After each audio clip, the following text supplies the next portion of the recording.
오늘 우리에게 주신 하나님의 말씀은 에스더 8장 1절에서 17절입니다. 에스더서 구약성경 756면에 에스더서 8장 1절에서 17절입니다. 우리 하나님의 말씀을 다 함께 받들어 읽겠습니다. 그날 아하수에로 왕이 유다인의 대적 하만의 집을 왕후 에스더에게 주니라. 에스더가 모르드게는 자기에게 어떻게 관계됨을 왕께 아뢰었으므로 모르드게가 왕 앞에 나오니 왕이 하만에게서 거둔 반지를 빼어 모르드게에게 준지라. 에스더가 모르드게에게 하만의 집을 관리하게 아니라 에스더가 다시 왕 앞에서 말씀하며 왕의 발 아래 엎드려 아각 사람 하만이 유다인을 해하려 한 악한 꾀를 제거하기를 울며 구하니 왕이 에스더를 향하여 금규를 내미는지라.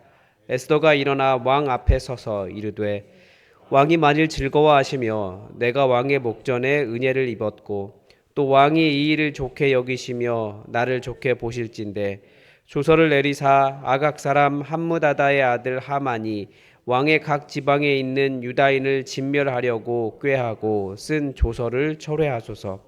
내가 어찌 내 민족이 화당함을 참아 보며 내 친척의 멸망함을 참아 보리이까 하니 아하수에로 왕이 왕후 에스더와 유다인 모르드게에게 이르되 하만이 유다인을 살해하려 함으로 나무에 매달렸고 내가 그 집을 에스더에게 주었으니 너희는 왕의 명의로 유다인에게 조서를 뜻대로 쓰고 왕의 반지로 인을 칠지어다. 왕의 이름을 쓰고 왕의 반지로 인친 조서는 누구든지 철회할 수 없음이니라 하니라. 그때 시완월 곧 3월 23일에 왕의 서기관이 소집되고 모르드게가 시키는 대로 조서를 써서 인도로부터 구스까지의 127 지방 유다인과 대신과 지방관과 관원에게 전할세.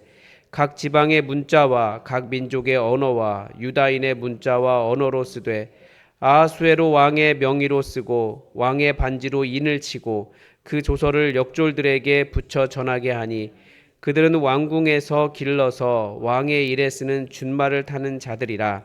조서에는 왕이 여러 고을에 있는 유다인에게 허락하여 그들이 함께 모여 스스로 생명을 보호하여 각 지방의 백성 중 세력을 가지고 그들을 치려하는 자들과 그들의 처자를 죽이고 도륙하고 진멸하고 그 재산을 탈취하게 하되 아하수에로 왕의 각 지방에서 아달월 곧 12월 13일 하루 동안에 하게 하였고 이 조서 초본을 각 지방에 전하고 각 민족에게 반포하고 유다인들에게 준비하였다가 그 날에 원수에게 매우 급함에 역졸이 왕의 일에 쓰는 준말을 타고 빨리 나가고 그 조서가 도성 수산에도 반포되니라. 모르드게가 푸르고 흰 조복을 입고 큰 자색하는 베옷을 입고 왕 앞에서 나오니 수산성이 즐거이 부르며 기뻐하고 유다인에게는 영광과 즐거움과 기쁨과 존경이 있는지라. 왕의 어명이 이르는 각 지방 각 읍에서 유다인들이 즐기고 기뻐하여 잔치를 베풀고 그 날을 명절로 삼으니 본토 백성이 유다인을 두려워하여 유다인 되는 자가 많더라. 아멘.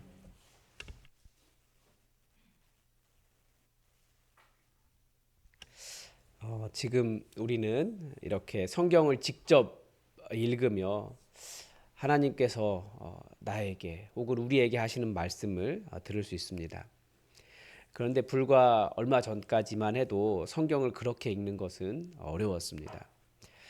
왜냐하면 그 성경을 대하는 자세가 성경 자체로서의 의미라기보다는 소위 어떤 신학을 설명하기 위한 그 우리가 증거 본문이라고 이야기하는데 어떤 신학을 설명할 때 이런 내용이 있지 않느냐라고 하는 그 신학을 뒷받침하기 위한 내용 정도로 취급이 되었습니다. 그러니까 어떤 신학자가 하나님은 이런 분이시다라고 설명할 때 성경에 있는 여러 내용들을 끌어다가 하나님 이런 분이시다. 뭐 교회가 어떤 곳이다라고 말하면 또 성경에 있는 여러 본문들을 가져다가 교회는 이런 곳이다. 이런 주장을 할 때 성경 구절을 설명하는 수준이었습니다. 물론 지금도 성경을 그런 식으로 읽을 수도 있습니다. 그러나 이 본격적으로 성경에 대한 것이 발달하면서 성경을 그 자체의 문맥과 그 자체의 내용으로 어떤 말씀을 하는지를 우리가 들을 수 있기 시작했습니다. 그런데 여기에서 어떤 문제가 하나 발생한 거예요. 어떤 일관적인 관점으로 성경을 읽고 싶은데 성경이 일관적인 관점으로 읽히지가 않는다라는 거죠. 왜냐하면 성경에는 워낙 많은 메시지가 있기 때문에 그렇습니다. 그래서 소위 복음주의적 관점에서는 구약 성경은 오실 예수님에 대한 이야기를 하고 있다. 이제 이런 이야기를 하고 있고요. 그래서 최근에는 그리스도 중심의 어떤 말씀 읽기 이런 것이 대두되고 있을 정도입니다. 말씀을 온전히 성취하신 분이 예수님이시기 때문에 실제로 우리는 말씀을 통해서 구약 성경이든 신약 성경이든 예수님은 말씀을 어떻게 성취하셨는가, 어떻게 말씀을 이루며 사셨는가를 우리는 볼 필요가 있습니다.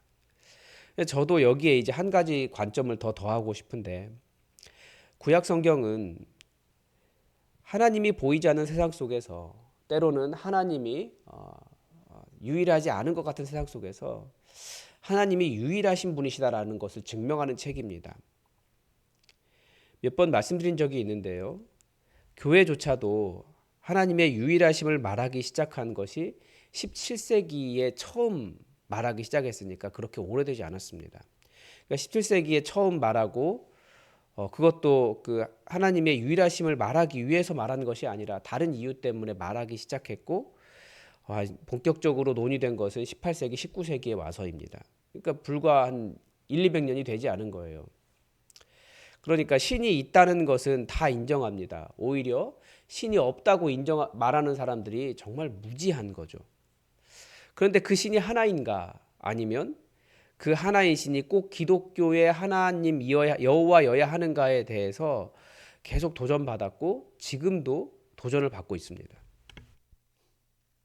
그러니까 우리는 너무나 우리 하나님은 유일하신 분이다 이렇게 고백하지만 서구 사회도 그렇고 우리나라도 그렇고 동양권의 다른 많은 나라들도 별의별 신들이 다 있을 정도입니다. 그러나 성경은 바로 그런 세상 속에서 신은 오직 하나다. 그분이 여호와 하나님 한 분이시다. 한 분뿐이다. 라는 것을 역사와 여러 가지 일들을 통해서 계속해서 증명하고 있다라는 거죠. 그러면 우리 하나님의 유일하심은 어떻게 증명이 되겠습니까? 우리 하나님의 진정한 하나님 되심은 바로 하나님의 백성들의 삶을 통해서 증명이 됩니다. 오늘 본문에 보면 가장 먼저 당신의 백성의 원수와 싸우시는 하나님, 이 일을 통해서 하나님의 유일하심이 증명됩니다. 오늘 본문에 보면 모르드게와 유다인들을 멸절하려고 했던 하만이 역으로 죽임을 당합니다. 그리고 왕이 하만의 집을 에스더에게 주었죠. 그리고 에스더가 모르드게가 그 집을 관리하도록 그렇게 했습니다.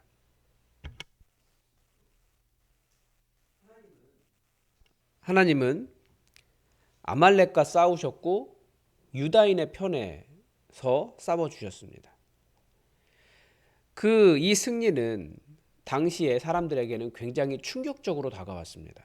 왜냐하면 당시의 신과는 사사기에도 나오지만 가장 높은 신이 각 땅의 구역을 나눠서 그 땅에는 각 신에게, 각 지방의 그 나라, 그 민족의 신에게 나눠준 땅이에요. 이 개념에 따르면 여호와라고 하는 신은 이스라엘이라고 하는 지역에서나 힘을 쓸 수 있는 신이지 이 페르시아 땅에서는 힘을 쓸 수 없는 신이었다는 것입니다. 그런데 하만이 유다인들과 대결해서 패했습니다. 그것이 바로 여호와 하나님의 승리를 보여주는 것입니다. 오늘 본문의 마지막에 보면 사람들이 유다인들의 승리를 보고 많은 사람들이 유다인 되고자 했다라는 말이 나오는 거죠.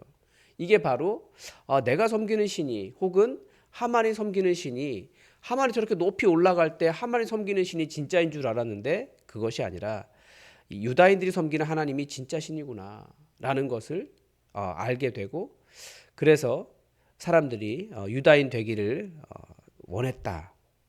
그렇게 읽을 수 있는 장면입니다. 이제 우리 문화와는 많이 다르죠. 근데 분명히 그건 있어요. 우리의 승리를 통해서 혹은 우리 삶에 역사하시는 하나님, 우리 삶에 놀라운 일이 일어날 때 그분이 우리 하나님이시다, 우리 하나님이 행하신 것이다라는 것을 사람들이 인정하기 시작할 때 사람들은 하나님을 알기 시작합니다. 또 오늘 본문에서 보여주는 것은 우리 하나님의 유일하심은 하나님께서 우리의 기도를 들으시고 세상을 움직이는 일을 통해서 증명이 됩니다. 성경은 우리가 하나님을 만나고 하나님의 권능을 구하는 통로로 기도를 가르쳐 주셨습니다. 예수님도 제자들을 세상에 남겨두시면서 기도를 가르치셨습니다. 사역을 시작하시면서도 기도를 가르치셨고 사역하는 내내 기도하셨습니다. 에스더 본문에서도 계속 가르쳐주는 것이 정말 살고자 할 때 죽으면 죽으리라고 하는 각오를 하고 금식하며 하나님의 개입하심을 온 공동체가 함께 기도할 때 하나님께서 그 기도를 들어주셨습니다. 예수님도 두세 사람이 모여 기도할 때 내가 거기 함께 하겠다라고 말씀하실 정도로 함께 기도하는 일 자체가 그렇게 중요하다라고 가르쳐 주셨습니다. 하늘이 움직이는 일이라는 거예요. 오늘 본문에서도 에스더의 또 다른 소원이 나옵니다. 하만은 죽었지만 여전히 유다인들에 대한 위협이 사라지지 않은 상태였기 때문입니다. 그래서 왕의 조서는 누구도 바꿀 수 없으니까 유다인을 죽이라고 하는 위협도 여전히 살아 있었던 거죠. 그래서 왕이 인장반지를 모르드게에게 주고 앞에서 나간 조서를 이길 수 있는 또 다른 조서를 쓰라고, 너희가 원하는 대로 쓰라고 써서 반포하라고 허락을 합니다. 11절에 보면 각 지방의 백성 중 세력을 가지고 있는 자들이라고 되어 있는데 이게 군사력이 있는 공권력을 의미합니다. 그러니까 나라의 공권력을 사용해서 유다인들을 치려고 하는 자들을 반대로 치고 그들의 처자를 죽이고 도륙하고 진멸하고 그 재산을 탈취하도록 했습니다. 이런 내용 나오면 뭐 하나님이 잔인한 분이시다 항상 그런 말을 하는 사람들이 있는데 그 하만이 했던 일은 보통 사람들은 비난하지 않아요. 그런데 꼭 하나님이 하려고 하는 그런 일들만 잔인하다. 뭐 하나님 어떻게 그러실 수 있냐 이렇게 비난하는데 조금 차이가 있습니다. 하만의 조서와 이 모르드게의 조서는 12월 13일 하루 동안만 하도록 했고요. 하만이 조서를 내렸을 때는 온 나라에 혼란과 공포가 가득했습니다. 왜냐하면 무자비하게 사람을 죽이고 유다인들을 죽이고 가장 연약한 자들이잖아요. 가장 연약한 자들을 죽이고 그 재산을 빼앗는 무자비한 조서였지만 모르드게의 조서는 유다인을 공격하려고 하는 대적에게 한정된 조서였습니다. 그리고 본인의 힘보다는 공권력의 어떤 공의를 의지하는 그런 조서였다라는 거죠. 하나님께서 에스더와 모르드게 그리고 함께 기도한 유다인들의 기도를 들으셨기 때문입니다. 이를 통해 여호와 하나님은 외국에서도 당신의 백성의 기도를 들으시고 다른 신의 땅에서도 일하시는 분이시라는 것이 증명되었습니다. 그러니까 오해하지 마십시오. 다른 신이 있다는 것이 아니라 성경이 계속해서 말하고 싶은 것이 그거예요. 다른 신이 있는 것이 아니라 여호와 하나님이 모든 곳에서 하나님이시다. 그래서 다른 사람들은 그렇게 이해했을 거예요. 그 시대의 사람들은 자기의 신들이 있다고 생각했는데 여호와라고 하는 신이 여기에서도 하나님이구나, 신이구나 라고 하는 거 그렇게 이해했다는 것입니다. 그래서 유다인의 신 여호와 하나님을 섬기는 사람들로의 변화가 일어났습니다. 15절에 보면 모르드게의 지위가 완전히 달라진 것을 볼 수 있습니다. 얼마 전까지 굵은 베옷을 입고, 그러니까 어제까지겠죠. 재를 뒤집어 쓰고 슬픔에 잠겨 있었지만 푸르고 흰 조복을 입고 큰 금관을 쓰고 자색 가는 배 겉옷을 입고 왕 앞으로 나와왔습니다. 그 왕이 높이기를 원하는 사람 중에서도 최고의 대우를 해준 거죠. 이 모습은 거의 왕과 같지 않습니까? 특히 자색 옷이 그렇습니다. 왕관뿐만 아니라 자색 옷이 그렇습니다. 자색 옷은 당시에 염색이 어려웠기 때문에 값이 너무 비싸서 왕만 입는 옷이었습니다. 하나님의 백성이 존귀하게 되는 일이 또 하나님의 승리, 하나님의 유일하심을 증명하는 일입니다. 물론 승리만으로 우리 하나님의 유일하심이 증명되는 것은 아닙니다. 왜냐하면 우리 하나님은 그분 자체로 유일하신 분이시기 때문에 꼭 우리가 증명할 필요는 없어요. 그러나 하나님은 결국 우리의 승리를 통해서 세상 사람들이 알게 된다는 거죠. 공중것을 잡은 자의 힘이 너무나 강하기 때문에 이 교회의 시대에서는 오히려 강력한 사탄의 세력의 공격 속에서도 흔들리지 않고 고난 가운데서도 인내하고 말씀을 따르고 복음을 전하는 일에 최선을 다하는 십자가의 삶을 통해 오히려 사람들이 고난 가운데서도 흔들리지 않고 하나님 바라보는 사람들이 있구나. 이것을 통해서 하나님의 참되심과 유일하심이 드러난다는 것을 또 알고 있습니다. 그래서 우리가 가진 이 죽어도 산다라고 하는 소망이 진실하다는 것이 증명되는 것이 이 시대입니다. 그러니까 결국 이 시대에서 우리 하나님의 유일하심은 어떻게 증명이 되겠습니까?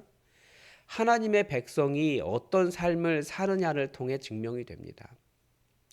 때로는 하나님 때문에 영광도 없지만 때로는 하나님 때문에 고난을 당하기도 합니다. 그러나 흔들리지 않는 거예요. 고난당해도 사람들처럼 비열하게 살지 않아요. 뭔가 다른 거죠. 그래서 세상이 보면서 저 사람들에게는 소망이 있구나 발견하게 되는 겁니다. 우리가 신실하게 하나님을 섬길 때 세상이 우리를 통해 하나님을 보게 됩니다. 특히 교회는 보이지 않는 예수 그리스도의 몸입니다. 그러니까 보이지 않는 예수 그리스도의 보이는 몸입니다. 그래서 우리가 예수님을 통해서 보고 싶은 그 은혜와 자비와 사랑과 섬김과 나눔의 모습을 통해서 우리는 교회 안에서 서로를 향해 예수님을 보이고 또 세상에게도 세상과는 다른 그리스도의 몸으로 나타나게 되는 거죠. 그때 세상이 예수님을 보게 되는 것입니다. 그러니까 우리의 기도, 우리의 교회, 우리의 삶, 우리의 승리, 때로는 우리의 연약함, 우리의 인내, 우리의 모든 것이 하나님을 드러내는 통로라는 것입니다. 그 일을 통해 하나님께서 진짜 신이구나가 증명이 되는 거예요. 그래서 오늘도 우리 열심히 기도합시다. 하나님의 은혜를 구하며 우리를 통해서 하나님의 유일하심이 이 땅에 우리 주변에 나타나고 증명되도록 내 삶을 하나님의 살아계심의 증거로 사용해달라고 우리 교회를 하나님의 유일하심의 증거로 사용해달라고 우리 기도했으면 좋겠습니다. 오늘도 하나님의 뜻이 우리에게 이루어지도록 주기도문으로 기도하겠습니다.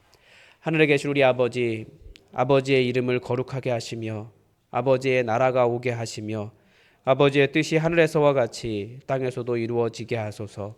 오늘 우리에게 일용할 양식을 주시고 우리가 우리에게 잘못한 사람을 용서하여 준 것 같이 우리 죄를 용서하여 주시고 우리를 시험에 빠지지 않게 하시고 악에서 구하소서. 나라와 권능과 영광이 영원히 아버지의 것입니다. 아멘. 여러분의 삶에 하만처럼 강력한 대적이 있으십니까? 살고자 하는데 우리를 죽이려고 다가오는 질병과 어려움과 외부 세력들이 있습니까? 하나님은 우리의 기도를 들으시고 얼마든지 승리하게 하시는 분이십니다. 하루 아침에도 하룻밤에도 모든 상황을 바꾸실 수 있는 분이십니다. 그 하나님의 역사가 우리 삶에 드러나도록 여러분 이 새벽 간절히 기도하시기 바랍니다. 함께 기도하겠습니다.